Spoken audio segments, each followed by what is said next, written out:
islamique président Cheikh Mahmoud Dikou ani conseil des sages ni Cheikh na Ahmed Hamahullah Njoro Shribeke no yu fra président conseil des sages avec un vice-président ni comme un cas président ba fra tiambi wala we yamra di anga kuma ni ulu toy otuma anga bunya be bela jilinye anga bunya mastagi be kata bela jilima wa ala rasihim son excellence ministre be dina kula ana jinyo be biya nanti bin to be ka bunya be ka fuli biya ama fu be assalamu alaikum wa rahmatullah sisa ambe yoromina do kedo ani fuli do kashi naba bela yelimma ani kasi mali islama bela yelimma awa kajira aho don bo mana fu be franyoka komi ka wajulike wala ka doni bara werke comme olu fana ka nyemo a docteur Adam Sankare fana ya fu jomina ayi ani namba don jomina ka fu bara fana be uchola amma anta de dan num bela yelintaka kadon akara wajibi islamu ka ñogon famu akara wajibi islamu ka be akara wajibi islamu ka ko to ñogon tala islamu ka ke kilini ka be ka ko to ñogon tala anta fo qur'ana aya we mi fo la kambu fo ko ka chanko ju be bo doya lakin ana chaya mbe a practically chu ka tatbiqu ka fo chula o de ba anje no de fuiti alama min fo qur'ana qur'an fuiti ala krama min fo sallallahu alaihi wasallam woni ala kelenta qur'ana tala min islama ka ben fo ni haditha kelenta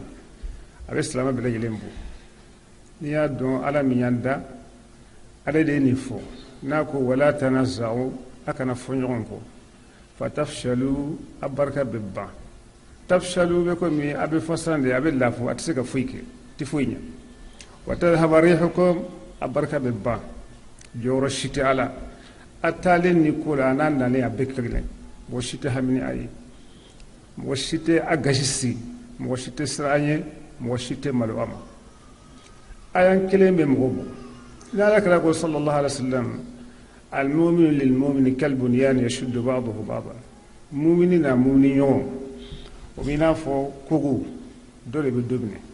ye beki dama dañon gati ute ñoo bine laki ko do be ni yolu ke be beki dañon ga ka etage juri ke ube ñoo bine fiati siga tanaye abaka ala ya kana ka fe min ke abise ku ke ka harma din nafa en otma dina ko la na nin fora ala fe nin fora ala kra fe sallallahu alaihi wasallam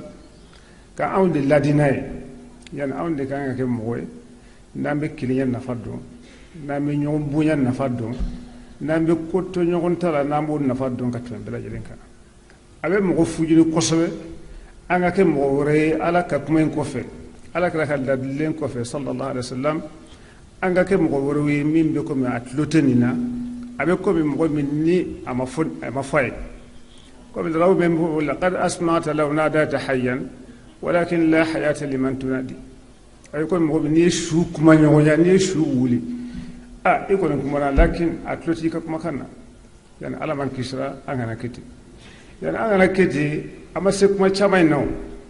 kuma chamante ni kuma chaira ire anda fa bibba ala tundu se qur'ana jigin ka ke gafe kemeni ko ka ke gafe bakili ka ma adana ni dila hisu bi woro dilu fem bi ba kono je hera bi ba kono lahara hera bi ba kono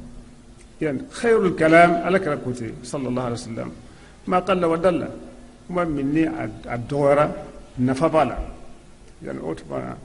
an ka hakili siga ta korduma an ka do ala ka ladli kambi ala ka ladli kambi sallallahu alaihi wasallam la mu ladli kambi num mini antike fuyi kuma muna cha chuguchu nafa tala atna ladli kam rasro katam ala min yandaka atna ladli kam ladli ba rasro katam ala ka sallallahu alaihi wasallam ul min kirama na ma fuidu na ya bere yelefo nga ala kare kangarda sallallahu alaihi wasallam ka fo namatu alayko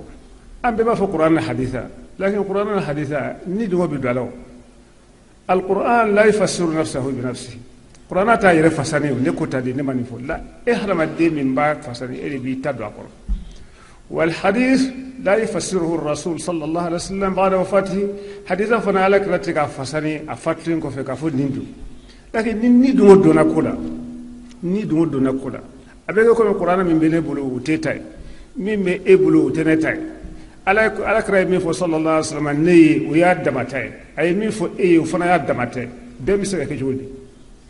fendo de be wajibi do ambe be okuna bolo fara do be ulu fanyango batti foytien islamana idan fanka o donka bo nyona yana otmana anka yemo fla ne ka yemo fla Sheikh Mahmoud Dikko ani Cheikhna wul Cheikhna Ahmad Mahullah nya fonko ne ko conseil yemo ambe kuma to wala ninde fana yango conseil fana yemo ne aka vice president ambe kuma fo to wala yana otma islama bebe na minka we be ni doni baw ko ubena be akasro ubenenu ni don mo ko amina be akaso ambeleno parce que ala yodi nyinam fe ala kra yodi nyinam fe sallallahu alaihi wasallam don ba fanate be abara ko mo to be fanyo jamani sitte ko don bo be ko jamani dum be nyombla fengo fenkera dina to wala fengo fenkera be ka ke ni dina to ala kan kisha juma ma be minum be pan la se ulu ka be mbariya de ni dum manga du fuila ala takanga fo atula afaraita man ittakhadha ilahahu hawa dem wo yindi dungo min ka ki may o de ibabatu min kadi ni dungo o be ka ala tay ala tina fonte min kadi ni dungo be ka ala karata sallallahu alaihi wasallam ala karata fo konete yana ala kara illa driku umma angatu ala ko angatu ala kara ko sallallahu alaihi la tuqaddimu bayna yaday allah wa rasulih akala tema ala na karanya ka kotiga dina kula ka so ban fay abbe ni fo lakin an ka sagi ka yere laje harama de mani yere laje ki yere lebu don ka don ka fo ni lebu mbena o de dafa chuwe dafa be dabne yini mo na ya lebu don ay dafa dabne est ce que la min do ka ta dafa ma abe dabne 2000 ni ya don ka fo lebu do bena yan ala ka ko sallallahu alaihi wasallam yushiku an tadaa alayka al umam kama tadaa al aradatu ala qas'atiha قالوا أمن قلة يا رسول الله قال لا ولكنكم يومئذ غثاء كغثاء السيل ألاكراك صلى الله عليه وسلم من توى بكم فيها قواتي بنا سي جيه ببي نيوم كان بي أو كما جيه ببي ببنبك أو كما ببا فكا كي كونو كونو سوغي كادون ببا فكا كي كونو جفا كونو كاسا وكولا komi bubaw be ñogon wule kana ko dum fe ma chokuna ni buba ni na be fe min dum ni abla abi buba to wule chokomi nakana wulu yerre bo ñedo akum man abe ke man to nguluti to bebe joana abe ku ka dum sugoyi sebe ko wala krama ko ami qillati ya rasulullah yalla o doye ka fo an ka dogon to yedi wa dogoya de bo samawa ala kala ko la dogoyate aka cam kuju lakinnakum wasaun ka wasa isali nga fulama do komi jiwo yo nyaman beta chugubina nyama min beta jiwo fere o be chugubina ni mo mawtala ko abiti acaya mafuinya ayi ala karani fa sallallahu alaihi wasallam o ko ala karama ko mu nyoke o sabu ye munye ako hubbu dunya je kanu ani wa karahiyatul maut atafa kasa ibe mo mba fe kasa fendo de be itise ko ke ni dalimbara ni dalentala ibake badu nyi way dondi yan hubbu dunya rasu kulli khati'atin man kan mela ke mo ni nyonje lasli je koy netta fe ka fensoro e mi so mandine mba kumande ima ni bela jelen kera ibe min kadu ira kunyi iba kanu inyo na islamai man kan te wote iba do mo tise ka foi se yara mani ala masi ni ya do mo tise ka do ini garsega ce ala de yaddi ima ni ala fe min dima mo tise ka je fe mi ma mi iba mi sorota ala de mason ala de madima o we mo be wasa odma islamai kuma te dala kuma yi an ka ala dili mo min me awa islamai kuma la don ban lu wajulu kelaw aka responsabilité ka bum foka tebe hakeka على كلام صلى الله عليه وسلم صنفان من أمتي إذا صلحوا صلح الناس جمع كل فلبل مدون نوجا نبينا وإذا فسدوا فسد الناس نوتينا مغو ببيشين أكو جري الأمراء والفقهاء يمغو فمو أني كلامه نين نوجا نبينا نين نوجا نبيشينا ما دون بوكا كمانا كوسيسا فمو على كلام يوفو أي دون بوتا فو نوفلا لا جول مبيجولينيا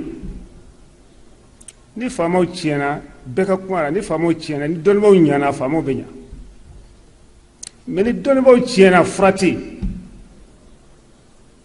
kɔgɔ bɛ fɛn tiɲɛnenw de la ni kɔgɔ yɛrɛ tiɲɛna almilhu ila fasad jigiya tɛ yen tun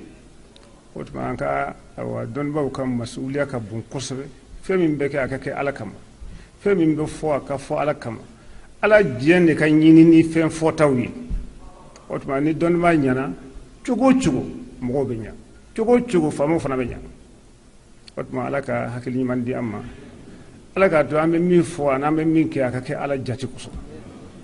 yàrá o tuma na mɔgɔ hadamaden tɛ dafa hadamaden tɛ se ka kɛ malika ye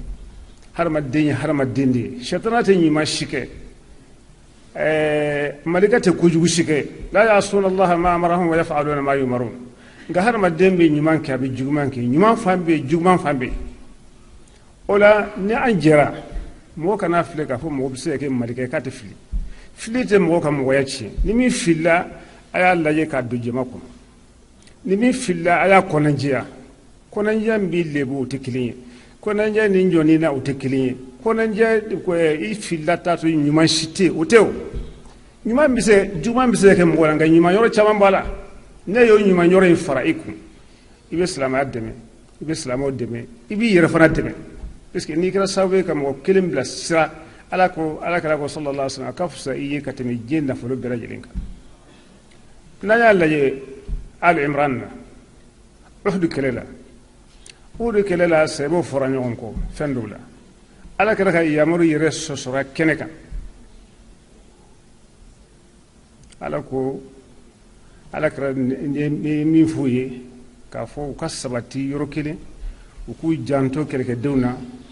ko nana kɛ hadamaden tɛ bonya fili ma nin kuma fɔ kun de ye k'a fɔ an kana filɛ k'a fɔ n'a fɔra an ka jɛ ka ko dilan an ka jɛ ka silamɛya dɛmɛ an ka dɛmɛ k'an yɛrɛ dɛmɛ sani an ka mɔgɔ b'i yɛrɛ de dɛmɛ fɔlɔ o tuma i bɛ mɔgɔ tɔw dɛmɛ an kana filɛ k'a fɔ ɲɔgɔn lebu ɲini ka ɲɔgɔn ka lebu fɔ k'o kɛ sababu ye k'a ko i tɛ mɔgɔ ka ɲumanya dɔn o ye filibante ye mɔgɔ bɛ se ka ɲa lebu dɔ kan ala y'o daso min d'a ma ghazwat uhud la sɛbɛ minnu n'u bɔra kɛrunibaw n'u y'u ka ɲɛmɔgɔ ka kumakan bila ka jigi ka fara kɛlɛkɛdenw ka ganima ko kama ala ko don kuranɛ kɔnɔ a ko minkum man yuridu dunya wa minkum man yuridu al-akhirah mɔgɔw bɛ ala olu bɛ diɲɛ ɲini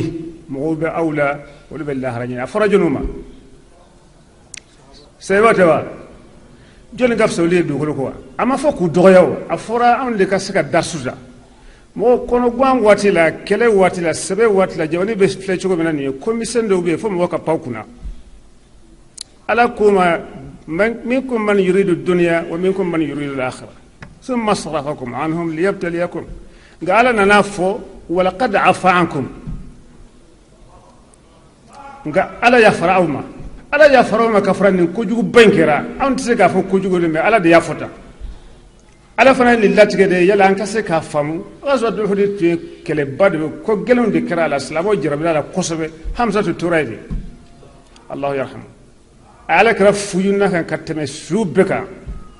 ala ka latigɛ dɔnbaliya tɛ a binakɛ don sayidu shuhada ye a kaburu bɛ yen